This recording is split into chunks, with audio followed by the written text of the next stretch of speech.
Mesdames et messieurs, bienvenue à cette nouvelle édition du Journal de la Ville de ce vendredi 10 novembre 2023. À 9 jours du lancement de la campagne électorale, la Ligue des femmes pour le développement et l'éducation à la démocratie (LIFDED) sensibilise la population à voter utile.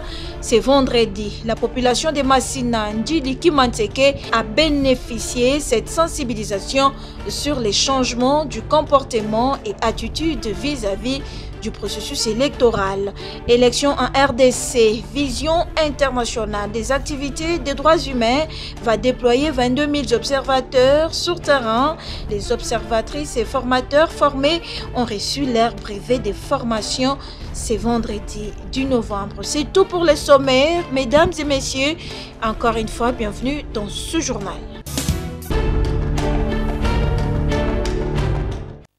Le projet Kinshasa Zéro Trou a été exécuté à 84%. Affirmation faite par Alexis Guizarro Mouvouni, ministre d'État, ministre des Infrastructures, Travaux publics et Reconstruction, lors d'un briefing presse tenu le jeudi 9 novembre par le ministre de la Communication et Médias, Patrick Mouya Katembwe. Pour Alexis Guizarro, le gouvernement avait l'ambition de désengorger la capitale congolaise concernant les embouteillages.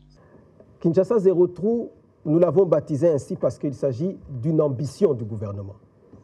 Notre gouvernement ambitionne, le gouvernement de Warrior ambitionne de faire de Kinshasa une ville sans trou. Voilà. C'est pour cela que nous avons appelé ça Kinshasa sans trou ou Kinshasa Zéro Trou. Ça ne veut pas dire réhabiliter toutes les artères de Kinshasa, mais s'attaquer aux artères dégradées de manière à ce qu'il n'y ait plus de trous dans la ville de Kinshasa. Comme on le dit souvent, Paris n'a pas été fait en un seul jour. Donc on ne peut pas boucher tous les trous de Kinshasa en une année. Ça demande des moyens, d'une part, et ça demande une programmation. C'est pour cela que nous avions dit, nous prenons d'abord à peu près sur la voirie de Kinshasa revêtue. Parce qu'il faut aussi préciser qu'il s'agit des voiries revêtues de Kinshasa. Nous avons pris à peu près 12% dans un premier temps, que nous avons subdivisé en lot 1 et lot 2. Et sur ces 12%, qui faisaient à peu près un linéaire de 86 km, comme je venais de le préciser, nous nous sommes attaqués à ces artères, 42 artères. Donc, Kinshasa Zéro Trou, aujourd'hui, de manière générale, nous pouvons dire que nous avons atteint notre objectif à peu près à 84%. Alexis Guizarro a également parlé d'autres projets réalisés qui ont consisté à la reconstruction et à la réhabilitation de plusieurs artères dans la ville-province de Kinshasa et dans quelques provinces de la République démocratique du Congo. Un projet particulier sur lequel je voudrais m'appesantir un peu, c'est le projet de désenclavement du camp Luka. Ceux qui connaissent le quartier camp Luka savent que c'est un quartier quasiment oublié de la ville de Kinshasa, mais un quartier qui était plus ou moins situé à l'intersection des communes de Ngaliema, de Kitambo et de Selembao. Et donc, le chef de l'État, le président de la République, a voulu redonner ou moderniser ou redonner un peu d'espoir à cette population en nous instruisant de pouvoir réhabiliter les artères qui traversent ce quartier de Kinshasa. L'objectif étant de connecter la commune de Ngaliema, la commune de Kitambo et la commune de Selembao. Pour cela, nous avons dû moderniser plusieurs avenues. L'avenue Cimetière, l'avenue Louis, l'avenue Landou, et également construire 3 ponts, dont le principal est le pont Luboudi, qui est un pont de 100 mètres.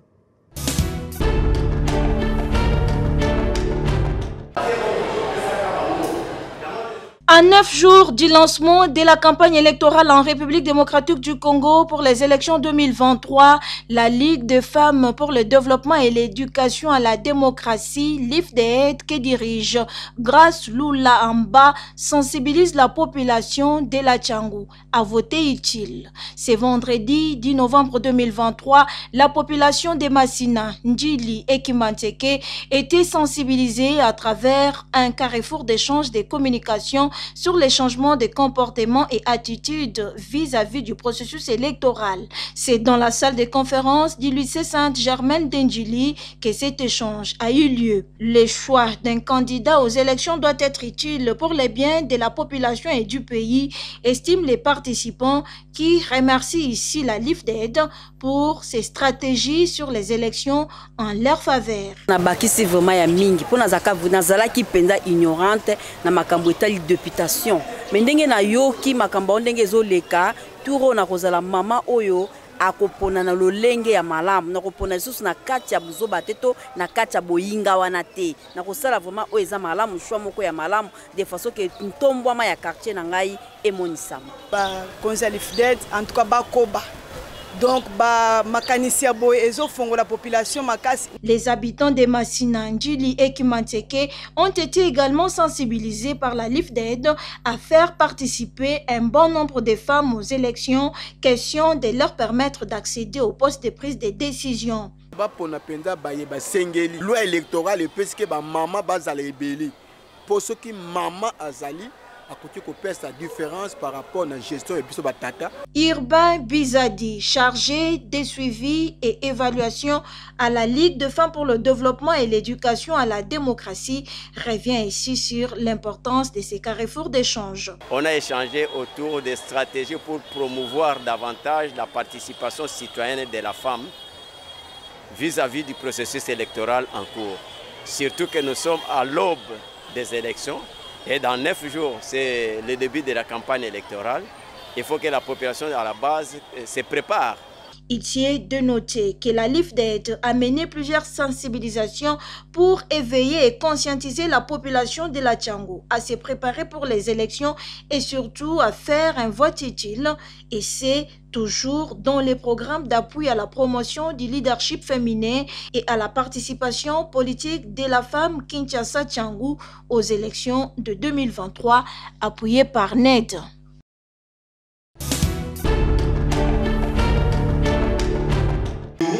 Élection 2023 en République démocratique du Congo, les observateurs électoraux formés par Vision internationale des activités des droits humains via DH seront déployés dans toutes les circonscriptions électorales de la ville-province de Kinshasa et en province. 22 000 observateurs ont été formés par VIADH.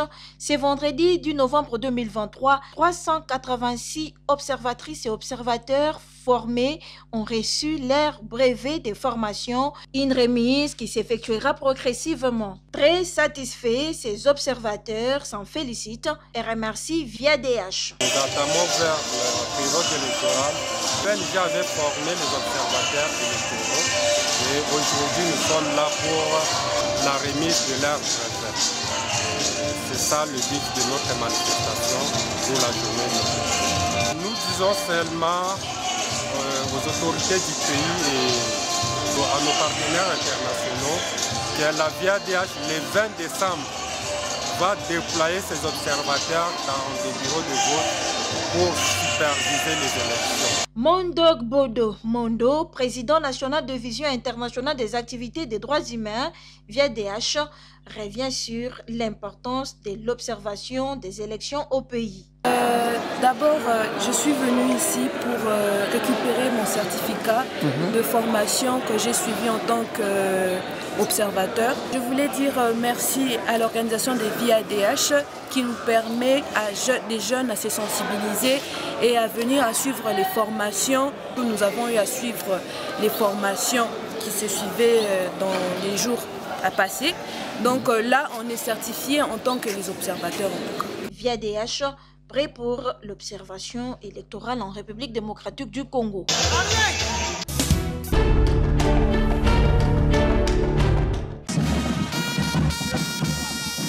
Ils se sont mobilisés ce jeudi 9 novembre 2023.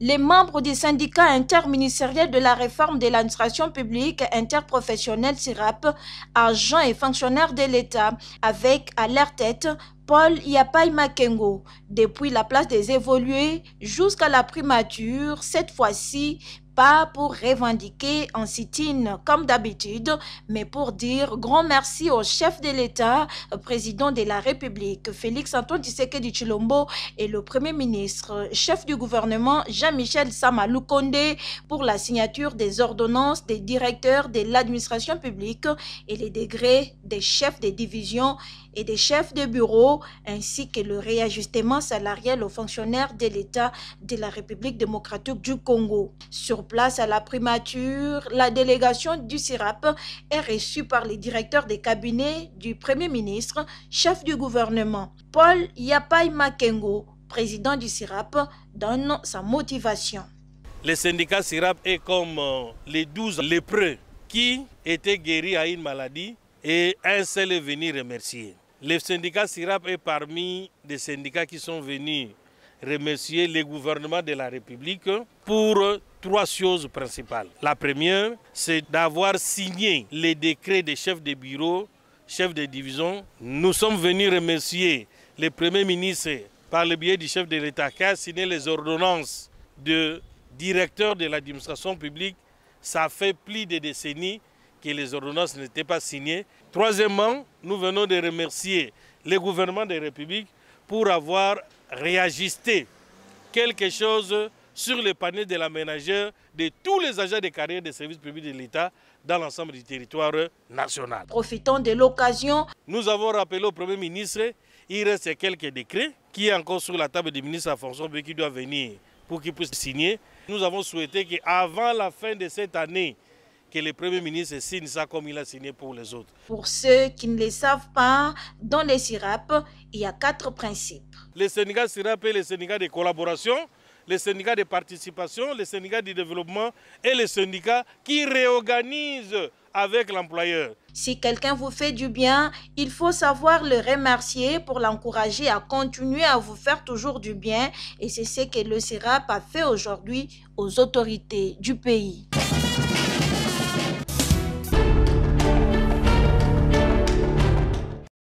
Le procureur général pris le Conseil d'État, Iluta Ikombe Yamama Antoine Félicien, a séjourné en Inde, dans la ville de Lucknow, dans le cadre de la 24e conférence internationale des chefs de juridiction du monde, dont le thème intitulé « Unir le monde pour les enfants grâce à une loi mondiale exécutoire et à une gouvernance mondiale efficace ».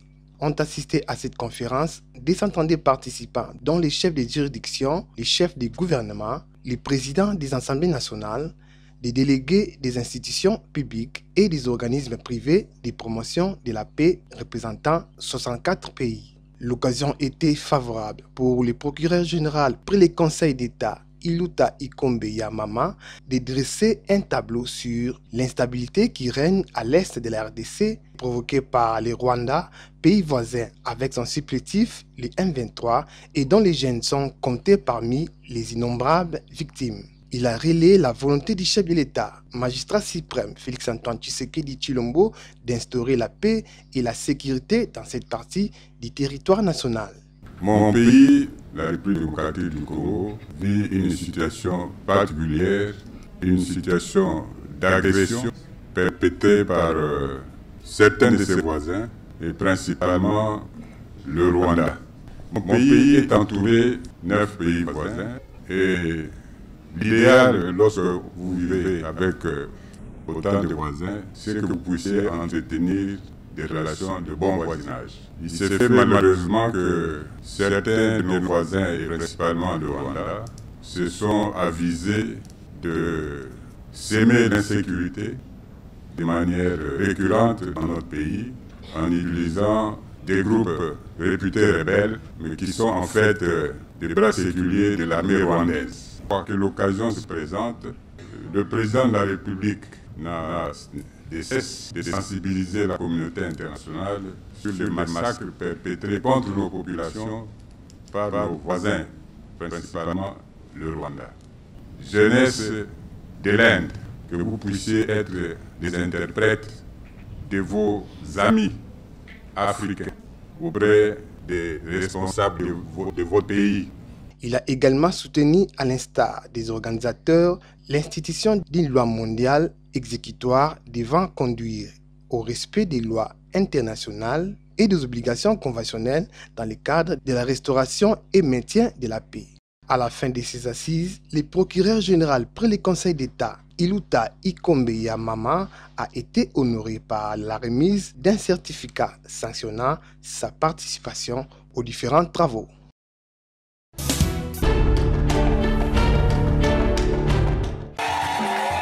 L'association de journalistes congolais Unité Presse a décerné le diplôme des mérites au prophète Gédéon Kassongo Masango Kiaboui Babulanga, représentant légal du ministère prophétique évangélique Mabele Mansantou, ce mercredi 8 novembre 2023 en présence des fidèles de son église. C'est pour son combat spirituel bien mené que ce diplôme des mérites lui est décerné par l'Unité Presse. Association des journalistes congolais Unité Presse. Diplôme de mérite numéro 003-2023. Pour son combat spirituel, les membres de l'Unité Presse discernent au prophète Kassongo Masango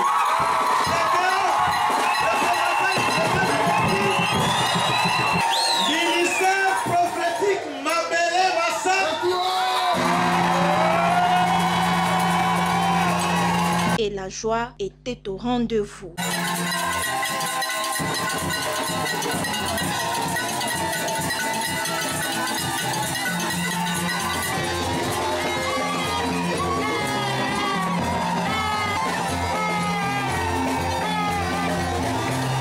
Très touché par cette reconnaissance, le prophète Gédéon Kassongo exprime sa joie tout en remerciant l'association de journalistes congolais Unité Presse pour l'acte posé.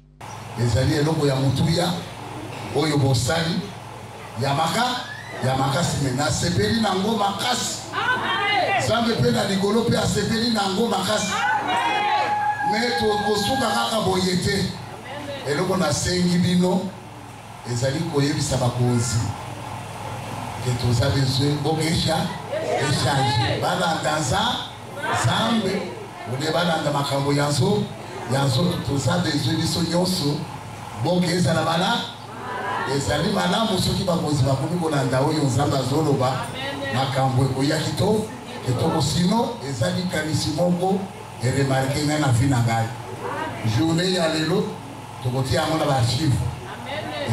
Journée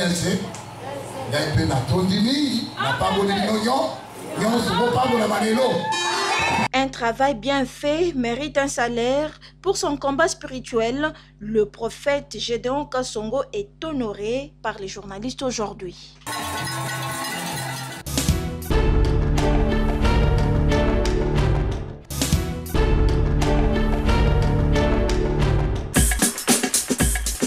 Nous sommes arrivés à la fin de ce journal de la ville, mesdames et messieurs.